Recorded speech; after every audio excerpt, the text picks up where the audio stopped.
Welcome to our Wellness Wednesday Health Show. I'm your host, Dr. Kala Hewlett from the Back Pain and Joint Center of Texas. And today we are in our clinic, but we have a very special guest, Tammie from Seaplicity. Tammie, welcome to our show today. Thank you. Happy to be here. Now, Tammie, Seaplicity is kind of a play off words, isn't it? It is. It's an allusion to the word simplicity, as well as sea. Simplicity, I try to make everything very simple for my clients. Living healthy and well can be overwhelming for a lot of us. So I try to bring that into a very easy, manageable way for my clients. And then also an allusion to the word sea, because that's such a great place to go to reset and just get recharged and full of life. We do that when we go to the beach over the summers. And so I just had a fun time coming up with the word Seaplicity. That's clever. Brand. That is cool. You know, there's something about just being outdoors, whether it's the ocean or out in the forest on a hike. We were talking earlier how you used to live up in the forest, I think in Branson, or not Branson, but Missouri, in that area. There was a show I was watching recently. Some of you may have seen it. It was the actor, Zac Efron. He did a series on Netflix. It was like more natural things, but he had a guy who was like this holistic natural guru he was traveling the world with. And they were talking about grounding, where you take your socks and shoes off and you just connect with the dirt, you connect with the sand. And I've actually learned about that years back. But there's benefits to just connecting with Mother Nature out in the sand or by the ocean or places like that. Yeah, getting your feet into the sand at the beach. Everyone loves that, right? Getting your fingers in some mud, maybe even pulling weeds. Very therapeutic. Yes. Very therapeutic. So in a world of 24/7, 365, like just a bombardment of cell phones buzzing, TV's always going, I can't drive down the road without thousands of different billboards or images popping at me. If you had to summarize, like, I think a lot of people feel it too. There's just, in 2021, there's a lot going on. There's a lot, just period. No matter who you are, there's a lot going on. How do you help create the simplicity? What's your passion? What's your path to helping them? Well, it depends on the client. Everyone's got a different set of variables they're coming to me with. So I sit down with a client, and typically they're very overwhelmed with all that's going on in their immediate environment, as well as the world at large lately, as you've referred to. So for most folks, we can do some very simple things with some breath work and some body posture and movement, exercise. The exercise does not look like CrossFit. It does not look like anything intense typically for most people, although sometimes we'll layer in some intensity intervals, a time or two a week. But for the most part, it's about how you're using the levers within your body to activate neurological responses, to create a sense of calm or a sense of empowerment, a sense of competency. You cannot think your way to overcoming feelings of overwhelm. But you can shift that mindset by breath work. And an easy example I can give you, and that seems to resonate for most of my clients that when I explain this, when someone comes up from behind you and startles you, if you don't see them coming, your response tends to be a gasp, right? And that's activating your nervous system for fight or flight. It's good if you don't know what's coming at you to be prepared to run or defend yourself. Right? So you inhale. That inhale has a response, an immediate effect on you. Likewise, if you will exhale, that has an opposite effect. A calming effect. It has the calming effect. So some of our practices, a lot of folks being in that overwhelm, they might be shallow breathing habitually and not even aware of it. Like breathing is a subconscious. It's involuntary. We don't have to think about it. It's an autopilot. Right. But you mentioned that startled, or if you see a snake, right? If you see a rattlesnake. But in today, if someone's overwhelmed or stressed, it creates that same shallow breathing, fight or flight, stress response, even just from being overwhelmed or watching the news, or just your to-do list is this big and your time is only this, and you're like, how am I going to get it done? Right. And the other thing that often happens is not just the inhale, but lack of breath. So shallow breathing, inhaling too much, extra charge, or just not breathing. You get into that state of, and people will say, just breathe. And what do you do when you think that? You inhale. So you're constantly in that pattern. I've heard more people probably in the last 12 to 24 months talk to me about how much they have a feeling of anxiousness. Many of them people like, I've never felt this way before, but I just feel more anxious. And some what you're describing now creates that feeling of anxiousness where you can't breathe, you're stressed, right? It's this fight or flight response, and you get that anxious feeling, and they don't all know exactly, they can't put their finger on it, but what you're describing, that helps feed into that feeling of anxiousness. And the other thing I think that happens, and we've seen a lot of it recently with the things that have been happening globally, is being immobilized by the overwhelm. So you go through alterations of anxiety and depression. When you're immobilized, you're depressed. You can't react, right? So that's another place where not just breath, but even movement is very effective. If we move the body in certain ways, just simple things. Remember, chin up, chest tall and proud, things like that. Okay. Very simple, very simple. You can take that home with you right this minute and put it into effect. It's, I always say some of the best things we can do for us are simple things. Yes. Things we know we've probably heard before, but just because they're simple to do does not mean that they are done. Well, and they sound a lot easier than they really are, truth be told, because we are creatures of habit. We are creatures of habit that aren't just habit by the practices, but also become physiologically habituated within us. And so if we can do some things by accessing breath, by accessing movement, maybe by accessing better rest, other practices too, to disrupt or interrupt these things that promote anxiety or promote depression, promote the alterations of both, which is the worst probably. Yeah. So it's like I call it a pattern interrupt. Sometimes we're stuck in this pattern. We're creatures of habit. We don't realize it. We're stressed. We're overwhelmed, right? And they need a pattern interrupt, and that's where we're talking about posture and breathing and just physical movements, putting our feet in the sand. These physical things that we can do to pattern interrupt. And it's almost like, in my mind, it's like hitting a reset button. It is. It's a reset. I use that word a lot, actually, and calibration. I will say integrate and calibrate. So integrate for health. We look at various facets of how we can access your health and wellness, and simple exercises to integrate your physiology, your nutrition, as well as calibrate your nervous system so that you just have a better experience in life. You get to experience peace. You get to experience joy in spite of whatever overwhelm is in your environment at this moment. So it's really like taking the steering wheel back of life and saying, look, there's craziness, there's stress around me, but if I can have a more positive experience throughout my days because I'm in control of that as opposed to someone else. Yeah, and we don't always learn the control panel. We have a steering wheel and we have a gas pedal and we have a brake. We might be hitting both at the same time, when we get into those alterations of anxiety and depression. And then we've got all these other controls too that maybe we are not even aware of. Maybe we forgot they're there if we did know. Absolutely fascinating, right? So I've been a doctor for, decade and a half, not quite 2 decades yet, but quite some time. And everything you're talking about, just totally on board with. As you mentioned earlier, you're not a doctor, right? But this is obviously something that you're passionate about and you've learned a good deal about. So just give us a quick summary of how you got to be here and why is this your passion? So why is this my passion? I think my whole life brought me to this point. I would not even know where to begin, honestly. Okay. I will start with, when my son was born. Okay. That's how far back it would go. Okay. Is this the one who recently graduated He's 20 now. Okay, so 2 decades. 20-year journey. He taught me so much. Okay. And it's not through experiences I would wish on any parent. Okay. But I did learn quite a lot.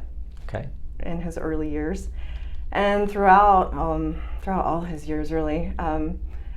I also have a history of autoimmune condition, and I won't tell you I have a diagnosis because I never got a definitive diagnosis. Okay. I don't know how familiar your audience will be with autoimmune, but we often will not get a diagnosis for years.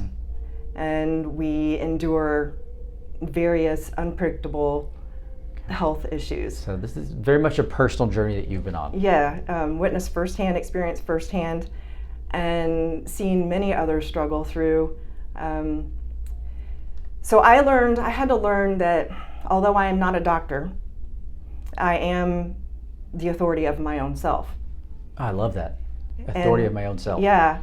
And I went through the conventional route, and I appreciate all of my doctors. I have had wonderful physicians helping me. But at the end of the day, when you have something like an autoimmune situation, it's just, we don't know. We don't know. And it doesn't matter what the diagnosis is. At the end of the day, you just have to do the things that you can do to improve the quality of your life. And for me, I was not at my age, at the time I was late 30s, early 40s, going through this process. I had a lot of life ahead of me. I was not ready to say, oh, this is it. This is all I got. And the medications, they didn't offer me the quality of life that I demanded for myself, quite honestly. So I did my own research. At the time, internet was not what it is today. And so I was reading case studies in a volume that I don't know how I just serendipitously found. And probably 90% of it is in Latin. You know the phrase, it's in Greek. Well, it went over my head because it was in Latin. But I got enough of it that I was able to identify, oh, here's where I can make some improvement. Here's what I can do.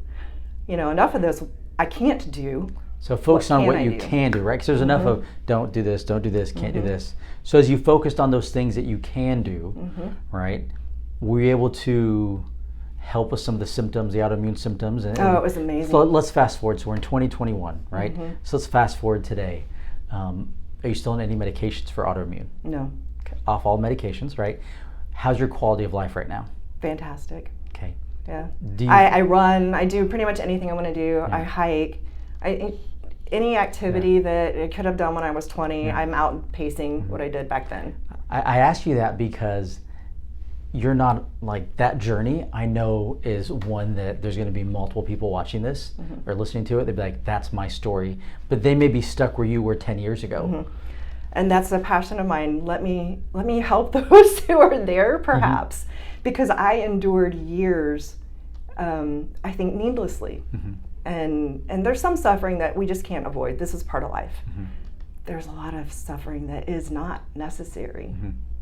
And I love it, right? Because it's a team approach, right? And healthcare professionals, there's certain things and specialties we're really great at. But there's other things, right? You don't need a doctor's note to go to the beach. You don't need to be a doctor to know that, hey, if I go to the beach and spend a day or two there, I come back recharged. Like you just innately feel and know these things.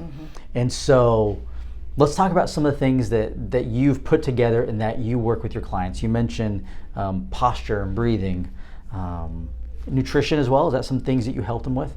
Yeah, I'm not a nutritionist. Okay. But that is a big piece of the work that we tend to do. Because it does make such a profound difference for people. That you're literally fueling yourself. You are what you eat. We all hear that phrase. It's true, though, right? It's true. And if you've been watching my show for a while, I bring this up all the time, but it's so true. We feed our pets better than we do ourselves. We feed our animals better. Like if I went to my best friend's house and I try to give their dog a chocolate chip cookie, they would like tackle me. They would kill me. They'd be like, "Oh my gosh!" Right? What are you doing? You can't give the dog that chocolate. And then they'd sit back and eat it themselves. Right? Yeah. I say that jokingly, but seriously, I know exactly what you mean. So you work with them on nutrition, helping they say, "Hey, these are the things that are not going to support a healthy, and here's some good things to eat." Yeah. Well, typically people know what to eat. We know. We know what we need to do. But we don't always do it, do we? We don't always do it, but there's good reasons for that. We are in patterns that are being driven by chemicals running through our body, by hormones running through our body. Those are difficult things to overcome. Most people probably have heard of your microbiome by now, and they're calling out for foods, for very specific foods. So there's a lot of challenge to altering those nutritional habits that you're in. And so I try to offer other techniques, and it may sound completely unrelated, but it's not. That's why I say integrate for health. If you can get better sleep, if you can get non-sleep deep rest at crucial moments, if you can do the movements that alter your state of mind, it helps you override those drives to eat the potato chips or the hamburger and fries or the things that we all enjoy, but we don't need in excess. In excess, I think that's the key, in excess there.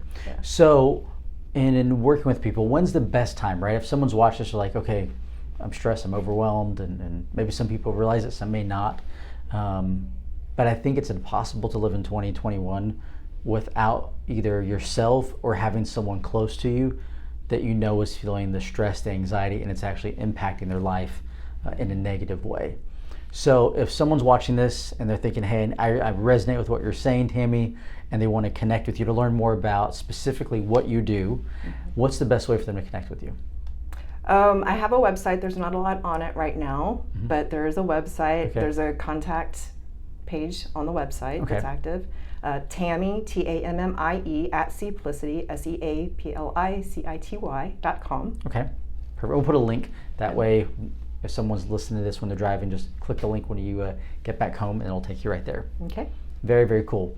As we're wrapping up, is there any final words of wisdom, advice, things you'd like to share with those who are watching today? Final words of advice. I would just say, don't quit. Just keep your hope up. There is an answer for you.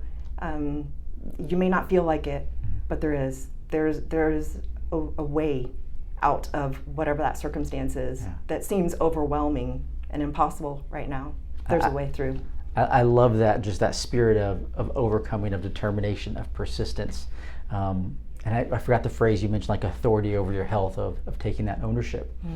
You know, again, when people come see us, you know, we take care of their back, of their joints. There's some metabolic things that we work with as well. So our job as a doctor is we really get them, okay, let's get you some relief. Let's work on getting you stable. But as far as like when it comes to some of the things you're talking about, we just can't do that. Like I can't eat for someone. We can tell them what to eat, but you can help them in a different way. And for those watching today, think of that. You want to begin to assemble your team, right? So you may have, okay, I love my cardiologist, great. Okay, we're not trying to replace your cardiologist. I love my chiropractor, great. I love you guys here, right, at our clinic. But I also love my exercise group in class. I also love where I do deep breathing. I also love where I get some nutritional advice from. So we want you to work on building your team that feels right for you. I see the mistake that some people think, I have one great doctor and that one doctor is going to be able to fit all my needs, right? And perhaps even earlier in my career, I may have been guilty of that, of thinking, well, I can tell you everything to do. I'll be the quarterback and point you everywhere. In reality, though, I've learned you need a team to take care of you. And so that's one of the reasons we're bringing these Wellness Wednesday shows, is to introduce you to people like Tammie who can be part of your team and say, cool, I got you, and maybe you want to expand your team one at a time. Just reach out to her, connect with her, talk with her. You guys may be a right fit for each other, right? Maybe you are, maybe you aren't, but at least we wanted to connect you with her.